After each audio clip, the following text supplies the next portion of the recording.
નમસ્તે વિદ્યાર્થી મિત્રો, કેમ છો? આજે આપણે ચેપ્ટર નંબર 2 શરણાઈના સૂર એ ભણવાના છીએ, જેના લેખક છે ચુનીલાલ મડિયા. ચુનીલાલ મડિયાનો ટૂંકમાં પરિચય મેળવીએ. જન્મ તારીખ 12/8/1922, અવસાન 9/12/1968. ચુનીલાલ કાળીદાસ મડિયાનો જન્મ રાજકોટ જિલ્લાના ધોરાજી ગામમાં થયો હતો. તેઓ વાર્તાકાર, નવલકથાકાર અને નાટ્યકાર તરીકે પ્રસિદ્ધ છે.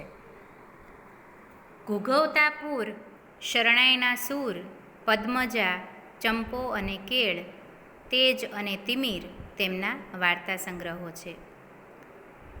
માત્ર શરણાઈના સૂર એ એક વાર્તા એ અહીં આપેલી છે, પણ તે વાર્તા સંગ્રહ જે તેમનો છે તેમાં ઘણી બધી વાર્તાઓ આપેલી છે.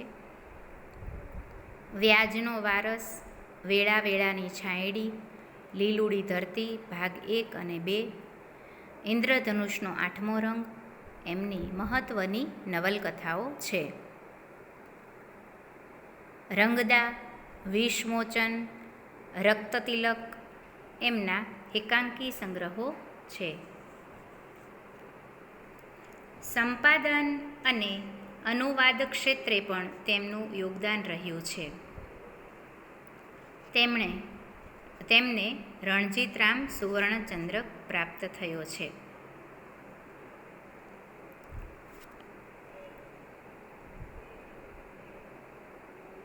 આ અહીં આપેલી જે છે શરણાઈના સૂર વાર્તા એ સાહિત્ય સ્વરૂપ છે. વાર્તા સાહિત્ય સ્વરૂપ વિશે આપણે 9મામાં પણ જોઈ ગયા કે સાહિત્યના ઘણા અલગ અલગ સ્વરૂપ છે. ગદ્ય અને પદ્ય 2 પ્રકાર છે, અને ગદ્યમાં વાર્તા, નવલકથાનો અંશ વગેરે આપણને જોવા મળે છે. તો કવિતામાં કાવ્ય, લોકગીત, ભજન, પદ વગેરે અલગ અલગ સાહિત્ય સ્વરૂપો જોવા મળે છે. અહીં આ વાર્તાનો સાહિત્ય પ્રકાર છે ટૂંકી વાર્તા. આ વાર્તામાં વર્ણન લગ્ન પ્રસંગનું છે, પરંતુ મૃત પુત્રીના સ્મરણ સાથે જોડાઈને એ કેવું કરુણ બની જાય છે એનું હૃદયસ્પર્શી આલેખન થયું છે. જાનવાળા માને છે કે વધુ પૈસાના લોભમાં રમજુ મીર શરણાઈ વગાડી રહ્યો છે, પરંતુ એ તો શરણાઈના સૂર દ્વારા પિતૃ હૃદયની ગમગીની એકલતા અને વેદના પ્રગટ કરી રહ્યો હતો. અંતે રમજુ દાદમાં મળેલા બધા પૈસા ગૌરીને ભેટ તરીકે આપી દે છે, ત્યારે વાર્તામાં મોટો વળાંક આવે છે. કન્યા વિદાય ગૌરીની છે, પણ રમજુ માટે પોતાની પુત્રી સકીનાની બની રહે છે. મૃત પત્નીની કબર પાસે રમજુ મીરની શરણાઈની એ છેલ્લી સુરાવટ હતી. ત્યાં અંત પામતી વાર્તા કરુણ રસની વાર્તા બની રહે છે. હવે આ વાર્તાની ટૂંકમાં અહીંયા સ્ટોરી આપેલી જ છે, જેનો વાર્તાનો સાર અહીં લેખકે 4-5 લાઇનમાં આપણને સમજાવ્યો છે કે આ વાર્તા છે એક લગ્ન પ્રસંગ છે. લગ્ન પ્રસંગનું વર્ણન કરેલું છે, જેમાં રમજુ મીર એટલે જે શરણાઈ વગાડતી આખી જાતિ હોય તેને મીર કહેવાય છે. તો રમજુ નામનો વ્યક્તિ છે, રમજુ મીર, તે ખૂબ સરસ શરણાઈ વગાડી જાણે છે. પણ આ જે લગ્ન પ્રસંગ અહીંયા આલેખ્યો છે તેમાં ગૌરીના લગ્ન છે, અને એ લગ્નમાં રમજુ મીર શરણાઈ વગાડવા માટે આવેલો, પરંતુ તેમને પોતાની મૃત્યુ થયેલી જે દીકરી છે એની યાદ, જેનું નામ સકીના હતું, તો સકીનાની યાદ આવી જાય છે, અને જાણે પોતાની દીકરીને વિદાય આપી રહ્યો હોય, અને જેટલું દુઃખ એના હૃદયમાં થતું હોય એ બધું જ દુઃખ એક પિતાનું હૃદય જે લાગણી અનુભવતું હોય એ બધું જ લાગણી, એની વેદના એ આ શરણાઈના સૂર દ્વારા એ પ્રગટ કરે છે. શરણાઈના સૂર એટલું કરુણ એ વગાડે છે એનો સૂર એટલો કરુણ છે કે બધા જ જાનૈયાઓ એવું વિચારે છે કે આટલું કરુણ સૂર આ કેમ પૈસાની લાલચ માટે આટલી સરસ શરણાઈ વગાડતો હશે. પણ ખરેખર એવું પૈસાની લાલચ માટે એ વગાડતો નહોતો, પરંતુ તેને પોતાની દીકરીની યાદ આવી હતી એટલા માટે એ આટલી સરસ શરણાઈ વગાડી. અને જે કંઈ પૈસા મળ્યા એ બધા જ છેલ્લે જ્યારે એ ગૌરીની વિદાય થતી હતી ત્યારે ગૌરીને પોતાની પુત્રી સકીના માનીને એ બધી જ ભેટ એને આપી દે છે. ત્યારે વાર્તામાં જાનૈયાઓ અને માંડવિયાઓ બંને શોક પામે છે કે આ ખરેખર આપણે વિચારતા હતા એવો માણસ નથી, પણ પોતાની જે મૃત પામેલી દીકરી છે, મૃત પુત્રીની યાદમાં જ આ બધું કરી રહ્યો હતો. અને છેલ્લે એ પૈસા ગૌરીને આપી અને પોતાની જે પત્નીની કબર છે એની પાસે જઈ અને છેલ્લી શરણાઈની સૂર વગાડી અને પછી એમ મૃત્યુ પામે છે. તો આ વાર્તા એક લગ્ન પ્રસંગ છે, પરંતુ એ ખૂબ કરુણ રસની વાર્તા બની રહે છે. તો ચાલો મિત્રો, આપણે હવે વાર્તાને વિગતવાર જોઈએ.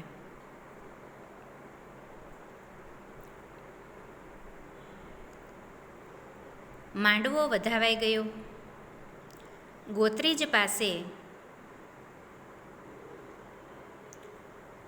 ગોત્રીજ પાસે પગે લાગણું પતી ગયું. ઘરને ટોડલે વરઘોડિયાએ કંકુ થાપા પાડી લીધા. હવે લગ્નનો આખો પ્રસંગ છે. અહીં આ નાના નાના વાક્યો દ્વારા કવિ આપણને આખો લગ્નનો માહોલ અહીં ઊભો કરી આપે છે. માંડવો વધાવાઈ ગયો એટલે જ્યારે લગ્ન પૂરા થાય પછી વરઘોડિયા એટલે કે પતિ પત્ની જે છે એ માંડવાને વધાવે છે, ચોખા લઈ અને માંડવાને વધાવે છે. તો એ પૂરું થઈ ગયું. ગોત્રીજ પાસે પગે લાગણું પતી ગયું. પગે લાગણું એટલે જ્યાં પગે લાગવા માટે એક ગોત્રીજ એટલે ગોત્રજ એવું મૂકેલો હોય, જે આપણે લગ્નના મંડપ, લગ્ન તો બધાએ જોયા જ હશે. તો જ્યારે પતિ પત્ની જ્યારે ફેરા ફરતા હોય ત્યારે મંડપના એક ખૂણા પાસે થોડીવાર ઊભા રહે છે અને એ ખૂણાને છેલ્લે જ્યારે લગ્ન પૂરા થઈ જાય ત્યારે ત્યાં બેસી અને પગે લાગે છે. તો તેને કહેવાય છે કે ગોત્રીજ પાસે પગે લાગણું પતી ગયું. ઘરને ટોડલે વરઘોડિયાએ કંકુના થાપા પાડી લીધા. ઘરનો ટોડલો એટલે કે ઘરની બહાર જ્યારે આપણે નીકળીએ ત્યારે એ ઘરની બંને સાઈડ જે દિવાલ હોય ત્યાં કંકુના થાપા પતિ પત્નીના પાડવામાં આવે છે. તો એ વરઘોડિયાએ કંકુના થાપા પાડી લીધા. જાનને શીખ દેવાઈ ગઈ. પહેલાંના સમયમાં એવો રિવાજ હતો કે જે જાન આવી હોય તેને કંઈક આપવું પડતું. દીકરીના પિતા છે એ દીકરાના જે વરરાજો હોય એના પિતાને થોડું ઘણું પૈસા કે થોડી ઘણી રકમ જે નક્કી કરી હોય એ આપવાની રહેતી. તો એ જાનને શીખ દેવાઈ ગઈ. ધર્માદાના લાગ લાનારા ચૂકવાઈ ગયા. એટલે કે જે આ હમણાં કીધું એમ નક્કી કરેલી રકમ અને જે કોઈ બે વેવાઈઓએ સામસામે જે નક્કી કર્યું હોય એ બધું ચૂકવાઈ ગયું. પહેલાંના સમયમાં રિવાજ હતો કે જે દીકરીને વળાવે ત્યારે કરિયાવરમાં જે દહેજ આપવી પડતી એ બધું ચૂકવાઈ ગયું અને વેવાઈઓએ એકબીજાને વહાલપૂર્વક ભેટી લીધા. બંને વેવાઈઓએ એકબીજાને વહાલપૂર્વક ભેટી લીધા. રામણ દીવડો પેટવાઈ ગયો. એટલે કે જ્યારે જાનને વળાવવાનો સમય થાય, દીકરીને વળાવવાનો સમય થાય ત્યારે વળાવવા માટે જે આ બધા દીકરીના પિયરિયા હોય એ એક હાથમાં દીવડો લઈ અને જાનની પાછળ પાછળ જાય છે. તો એ રામણ દીવડો પેટાવાઈ ગયો. વરકન્યા માફાળા ગાડામાં ગોઠવાઈ ગયા. વરકન્યા છે માફાળું ગાડું એટલે જે પડદાવાળું ગાડું આવે કે જેમાં આપણે પાલખી કહી શકીએ, તેને ડોલી કહી શકીએ. તો ફરતું ફરતું કાપડનો પડદો હોય અને વચ્ચે કન્યા બેસે અને 4 જણા તેને ઊંચકી અને ડોલીને લઈ જાય. તો માફાળા ગાડામાં એટલે કે પડદાવાળું ગાડું એ ડોલી હોય એને 4 જણા ઊંચકે, પણ આ ગાડું છે જે બળદગાડું હોય છે અને એ ઉપરથી આખું ઢાંકેલું હોય છે, એટલે કે પડદાવાળું છાયાવાળું ગાડું, તો એને કહેવાય માફાળું ગાડું. એમાં વર અને કન્યા ગોઠવાઈ ગયા. સામેથી આવતી પાણિયારીના શુભ શુકન સાંપડી ગયા. એટલે સામેથી જે પાણિયારી એટલે કે પનિહારી જે પાણી ભરી ગામડામાં છે એ એક ઘરે નળ ના આવતા હોય એટલે કૂવા પર પાણી ભરવા જવું પડતું, અને જ્યારે જાનને વળાવવાનો સમય થયો તો એ ગાડું જતું હતું તો સામેથી પાણી ભરેલી સ્ત્રી આવતી હતી, એના સારા શુકન થયા. અને ગાડાનું પૈડું સિંચાઈ ગયું. પૈડું સિંચવું એટલે અત્યારે આપણે જોઈએ તો લગ્ન પૂરા થાય પછી વર અને કન્યા જે કારમાં બેસે છે તો એ કારના પૈડા નીચે એક શ્રીફળ મૂકે છે, અને પછી એ ત્યાં શ્રીફળ મૂકે એટલે થોડીક ગાડી ચલાવે એટલે શ્રીફળ છે એ ભાંગી જાય, અને પછી તેમાંથી ત્યાં માટી પડેલી હોય તો માટી પાસે થી થોડી માટી લઈ અને વરરાજાને અને કન્યાને એ રક્ષા માટે એ માટી લગાડવામાં આવે, તો એને કહેવાય પૈડું સિંચાઈ ગયું. ત્યારે ગાડાનું પૈડું સિંચવામાં આવતું. અને ડોસા રમજુ મીરે શરણાઈનો સૂર છેડ્યો. સૂર છેડ્યો એટલે શરણાઈ વગાડવાનું શરૂ કર્યું. ડોસા રમજુ મીરે શરણાઈનો સૂર છેડ્યો. ઢોલીએ ઢોલ પર દાંડી પાડી, સુહાગણોએ ગીત ઉપાડ્યું, અને ગૌરીની જાન ઉઘલી ગઈ. જાન ઉઘલી ગઈ એટલે કે ઘરેથી જાનનું પ્રસ્થાન થયું, જાન નીકળી. પરણીને વરરાજો હવે કન્યાને લઈ અને જવા લાગ્યો તો પાછળ જે બધી સુહાગણો, જે સ્ત્રીઓ કન્યાને વળાવવા માટે જતી હોય એ બધી સુહાગણો, જેનો પતિ જીવિત છે એને સુહાગણ કહેવાય, અને જેનો પત્ની મૃત્યુ પામ્યો છે તેને વિધવા કહેવાય. તો આ બધી જ સુહાગણોએ ગીત ઉપાડ્યું અને ગૌરીની જાન ઉગલી ગઈ. ગામડા ગામની એ સાવ સાંકડી શેરીમાં કોઈના ઘરની પછીત કોઈના કરા સાથે ધક્કો અફડાવતું ગાડું માંડ માંડ કરીને શેરી સોંસરવું નીકળ્યું. ત્યાં તો મીરની શરણાઈ સાંભળીને આજુબાજુના બૈરાઓ વરરાજાને જોવા એકઠા થઈ ગયા હતા. લાજના લાંબા ઘૂમટામાંથી જોઈ શકાય એટલું ઝીણી નજરે જોઈને તેઓ કહેતા હતા, આ ભૂધર મેરાઈનો જમાઈ. અહીં ગૌરીના લગ્ન છે. ગૌરીના પિતાજીનું નામ છે ભૂધર મેરાઈ. તો ગામડામાં જ્યારે કોઈ સ્ત્રીના લગ્ન થતા તો તે ગામડે જ્યારે ઘરેથી જાન જતી અને તે વરરાજાને જોવા માટે બધી ગામની સ્ત્રીઓ એ ટોળા વળીને નીકળતી. તો અહીં આ ગામડાની સાવ સાંકડી શેરી છે, તો એ ગાડું છે એ કોઈના ઘરની પછીત એટલે ઘરની પાછળની ભાગની જે દિવાલ હોય, ઘરની પાછળનો ભાગ એને પછીત કહેવાય, અને કોઈના કરા એટલે ઘર હોય એની બાજુનો ભાગ એટલે એને કરો કહેવાય. તો એની સાથે ધક્કો અફડાવતું. હવે ગાડું હોય એને જે અમુક લાકડાથી બનાવેલું હોય તો એ લાકડું એવું એને ધક્કો કહેવાય. તો ધક્કો અફડાવતું એટલે સાંકડી શેરીમાંથી ગાડું પસાર થાય તો કોઈકની દિવાલ સાથે ટકરાય, તો એ રીતે ધક્કો અફડાવતું ગાડું માંડ માંડ કરીને શેરી સોંસરવું નીકળવું એટલે આર પાર નીકળવું, આ ખૂણેથી શેરીના બીજા ખૂણે નીકળવું. ત્યાં તો મીરની શરણાઈ સાંભળી અને બધા બૈરાઓ છે વરરાજાને જોવા માટે આવ્યા.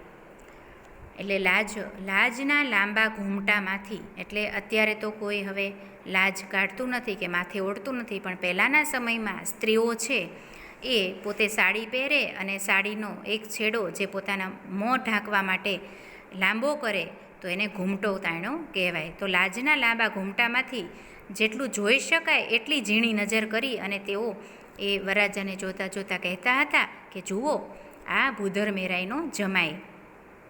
તો કોઈ બીજી સ્ત્રી વળી એવું બોલે કે ગૌરીનો વર હાથમાં તલવાર લઈને કેવો બેઠો છે. એટલે ગૌરી જેના લગ્ન થતા હતા તો કોઈ એવી બધી સ્ત્રીઓ જોતાં બોલી રહી હતી.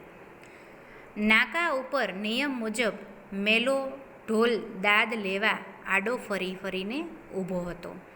એટલે જ્યારે એ ઢોલ વગાડતા હોય તો દાદ લેવા માટે એટલે થોડીક વાર આગળ ચાલે અને પછી ઊભા રહી જાય ઢોલ વગાડવા માટે. પછી એને થોડા પૈસા આપે, દાદ લેવા, દાદ એટલે પૈસા, થોડા એને દાદ પેઠે પૈસા આપે અને પછી ફરી થોડો આગળ ઢોલી ચાલે. એટલે નાકા ઉપર એ જે ઢોલ વગાડવાવાળો હતો એ ફરીને ઊભો હતો. રમજુએ પણ શ્વાસ ઘૂંટીને શરણાઈ દબાવી. એટલે રમજુએ પણ એકદમ સરસ મજાનો એ શરણાઈ છે એ લાંબા શ્વાસે એકદમ શ્વાસ ભરી અને પછી લાંબા એનો શ્વાસ છોડતો જવાનો અને શરણાઈ વગાડતી જવાની. તો રમજુએ પણ શ્વાસ ઘૂંટીને શરણાઈ દબાવી એટલે કે વગાડવાનું શરૂ કર્યું.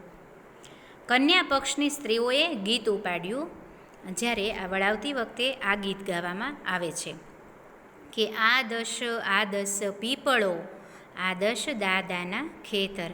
આ ગીત જો તમે સાંભળ્યું હોય તો વળાવતી વખતે દરેક સ્ત્રીઓ જ્યારે ઘરેથી ગાડીમાં બેસી અને કન્યા થોડે સુધી સોસાયટીની બહાર નીકળે ત્યાં સુધી તેની પાછળ બધી સ્ત્રીઓ ગીત ગાતી જતી હોય છે અને દરેક વખતે આ જ ગીત ગવાતું હોય છે.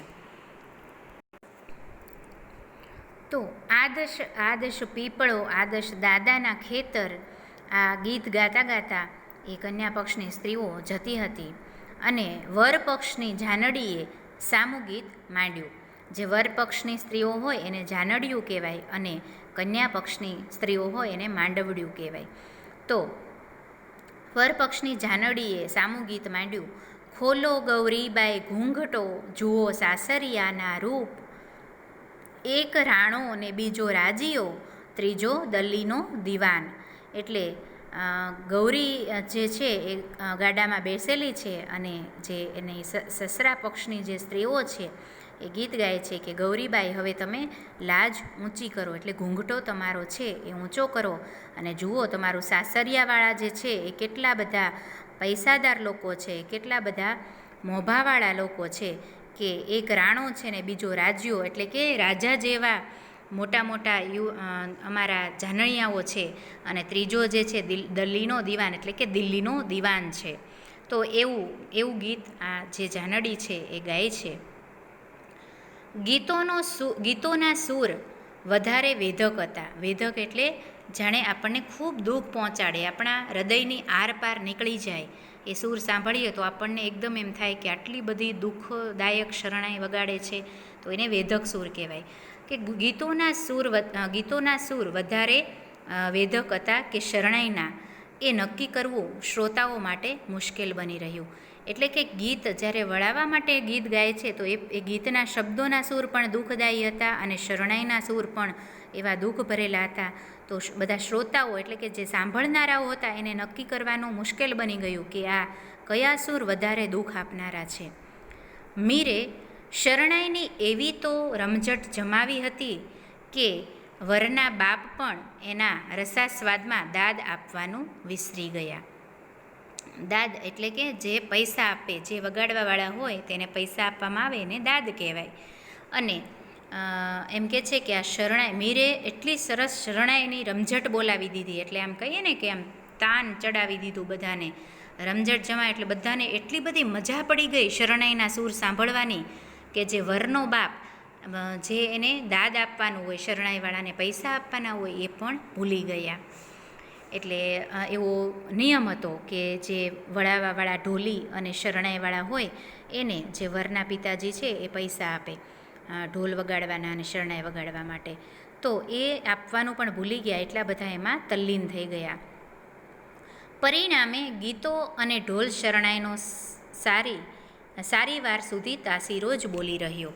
એટલે કે જે ગીતો બધાએ એટલા બધા તલ્લીન થઈ ગયા વગાડવામાં, એટલે કે તાસીરો બોલી ગયો એમ. આમ ખૂબ શું કહીએ આપણે, તાસીરો બોલી જવો એટલે મજા આવી ગઈ બધાને એમ, રમઝટ બોલી ગઈ. તો ઢોલ અને શરણાઈનો સારી વાર સુધી એટલે કે ઘણી વાર સુધી તાસીરો જ બોલી ગયો.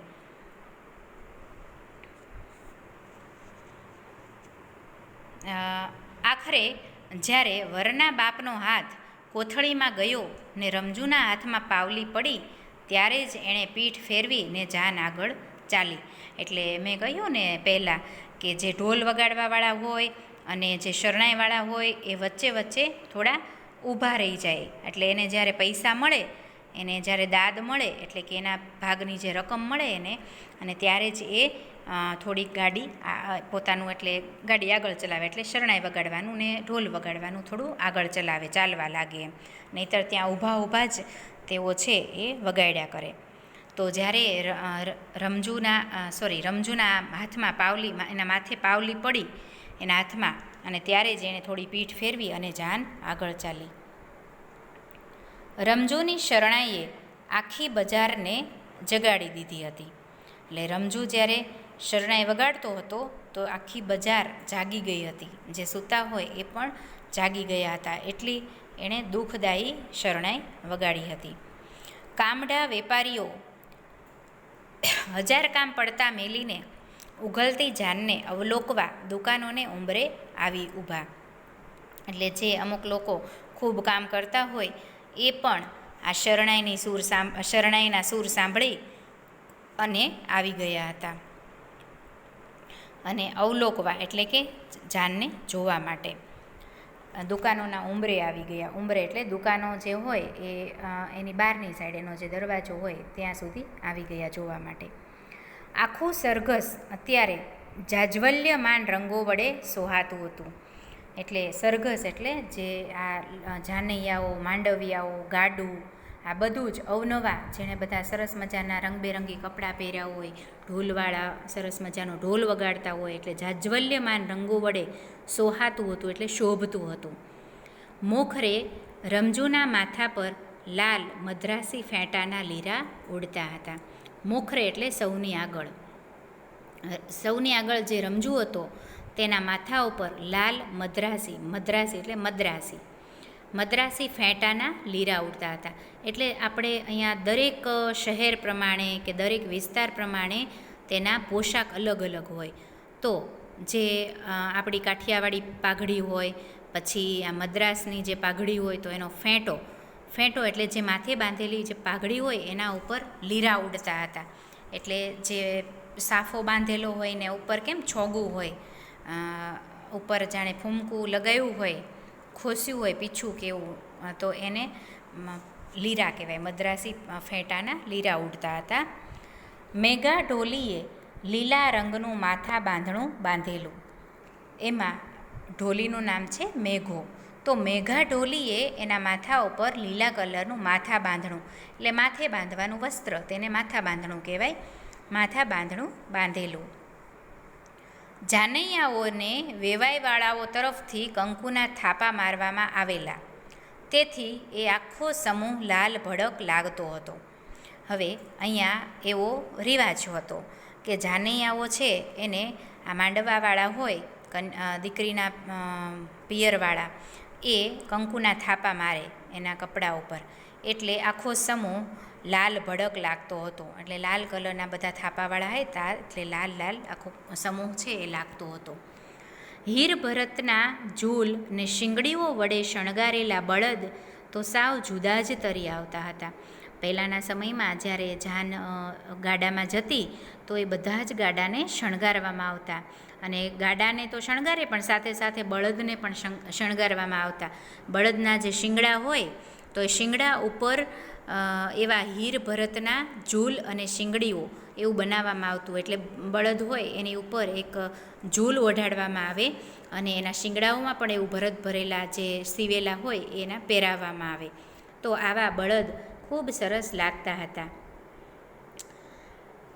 ગાડામાં બેઠેલા વરરાજાનો જરિયન જામો, જરિયન એટલે જરીવાળો, જામો એટલે જે ખભાથી લઈ અને પગ સુધીનું લાંબુ એવું વસ્ત્ર સીવેલું હોય, જે અત્યારે આપણે શેરવાની કહીએ છીએ, પણ શેરવાની થોડી ટૂંકી હોય, અને આ જરિયન જામો એટલે જામો એ છેક પગ સુધીનો હોય, એ પહેરેલો હતો. ગાડામાં બેઠેલા વરરાજાનો જરિયન જામો, એમની હાથમાંની તલવારનું રંગીન તેમજ કન્યાનું પચરંગી પટોળું એક વિશિષ્ટ રંગસૃષ્ટિ રચી જતા હતા. એ જે આખો જાજ્વલ્યમાન રંગો વડે જે આખો સમૂહ હતો, એમાં જે જરિયન જામો પહેરેલો વરરાજો, એના હાથમાં રહેલી તલવાર, અને આ કન્યા છે એને પહેરેલું પચરંગી પટોળું, આ બધું જ જાણે એક સરસ મજાની રંગોની આખી સૃષ્ટિ રચતા હોય એવું લાગતું હતું. એમની પાછળ વિદાય ગીતો ગાતી સુહાગણોના અવનવા પટકૂળોમાં તો રંગમેળો જ જોવા મળતો હતો. એટલે એમની પાછળ જે વિદાય ગીતો ગાતી ગાતી જે બધી સુહાગણો જતી હતી, તો એમના પટકૂળો એટલે તેમના વસ્ત્રો, એમાં વસ્ત્રોના અલગ અલગ રંગો હતા. એટલે જાણે કે રંગમેળો જામ્યો હોય તેવું આખું દ્રશ્ય જોવા મળતું હતું. આઠે દિવસે ઉડ ઉડ લાગતી બજારમાં રમઝુ મીરની શરણાઈએ નવી જ દુનિયા રચી કાઢી હતી. એટલે કે આટલા દિવસો, આઠે દિવસે એટલે જ્યારે આ બધા દિવસોમાં જ્યારે એકદમ ઉડ ઉડ લાગતી બજારો એટલે એકદમ ખાલી લાગતી બજારમાં જાણે કે રમઝુ મીરની શરણાઈ વાગી અને આખી નવી જ દુનિયા બની ગઈ હોય એવું લાગી રહ્યું હતું. એના સૂરની મોહિની એવી હતી કે સાંભળનારને એ મસ્ત બનાવી મૂકે. રમઝુ મીર એટલી સરસ શરણાઈ વગાડતો હતો, એટલે શરણાઈ વગાડવાની હોય તો રમઝુ મીરનું નામ પહેલાં લેવાતું.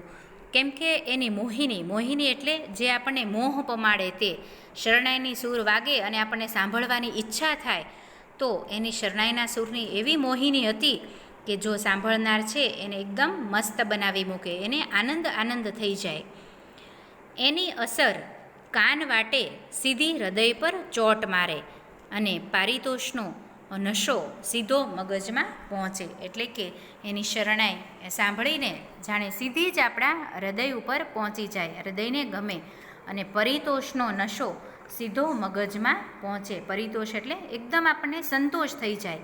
એ સાંભળીને આપણને એમ થઈ જાય કે હાશ હવે કંઈ નહીં, એકદમ આપણા જીવને તૃષ્ટિ થઈ જાય, એટલે સંતોષ થઈ જાય, તો સીધો જ આપણા મગજમાં પહોંચે. પ્રાકૃતજનોને આ શરણાઈની સુરાવલી સમજાય કે ન સમજાય, પણ મંત્રમુગ્ધ બનીને એ ડોલી ઉઠે તો ખરા જ.